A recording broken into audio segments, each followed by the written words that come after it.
So I'm here with Tran, radiation oncologist from Johns Hopkins. He's one of our esteemed international speakers here at the ANZUP ASM. And Phu, welcome very much. My pleasure. Thank you glad for to having have me. you in the country.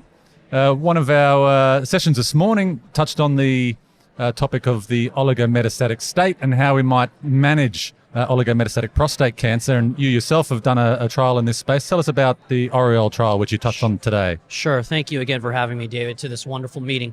So the Oriole trial, which stands for Observation versus Stereotactic Ablative Radiation for Oligometastatic Prostate Cancer Patients, was really born out of this hypothesis by Ralph Luxelbaum and Sam Hellman, suggesting that metastasis is not a binary state, but rather a spectrum with shades of gray. The emergence of technologies such as stereotactic ablative radiation has allowed us to re-examine this hypothesis in a more robust fashion. And Oriole is a phase 2 randomized study of observation versus SABR in patients with 3 or less metastases that are oligorecurrent. There have been a number of studies that have reported out in the last year or so, including STOMP from Pete Oost in Belgium, as well as a SABR comment study, which was a multi-institutional study looking at metastasis-directed therapy such as SABR in the setting of oligometastatic patients in the context of prostate cancer, and a number of other studies in non-small cell lung cancer, and in the case of SABR comment, a variety of histologies. So our study was exclusively oligometastatic or oligorecurrent prostate cancer patients, randomized in a 2-to-1 fashion to SABR versus observation. The final data suggests that progression-free survival is extended in patients with SABR, and probably more importantly, in our study, we were able to collect a number of correlatives, circulating tumor cells, circulating tumor DNA, next-generation functional imaging in the context of PSMA PET-CT, as well as look at the immune system using techniques such as T-cell repertoire sequencing.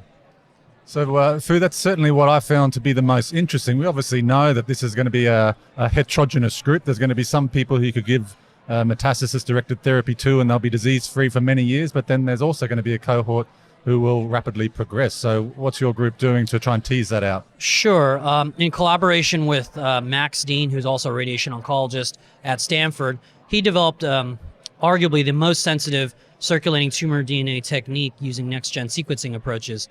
And using that CAP-seq approach, at least preliminarily, we've been able to, our data has been able to suggest that patients with certain mutations do not seem to benefit from stereotactic ablative radiation in the oligocurrent recurrent space. Now that needs to be validated in another prospective cohort, but it's very exciting for us.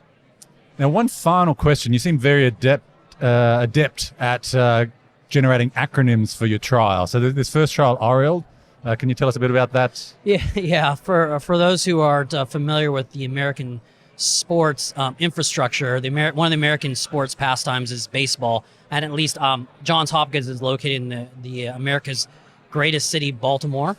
That is actually how it's known locally. And our local baseball team are the Orioles. Our follow-up trial, I think that's your cue to talk about the follow-up trial to Oriole, is a trial where we're looking at stereotactic ablative radiation and then randomizing patients to either placebo or Xofigo. And that trial has a very catchy name known as Ravens. And another type of sport that we have in the United States is American football, and the Baltimore team is the Ravens. So, now, I've just heard over the break that the Orioles aren't actually that good as a baseball team. Is there any correlation, do you think, between the success of the code and your recruitment to the trials? I hope not, and I'm sure the Ravens really hope not. But yes, unfortunately, the Orioles baseball team are not doing well this year. They're in a rebuilding mode, but they do have a very storied history with many world championships. World championships meaning MLB championships. But yes, we're in a rebuilding mode, and no, I emphatically denounce that notion. Okay, Phu Tran, thank you very much for your time, and we look forward to the rest of your talks during the Thank you very meeting. much, Thank you David. very much. Thank you.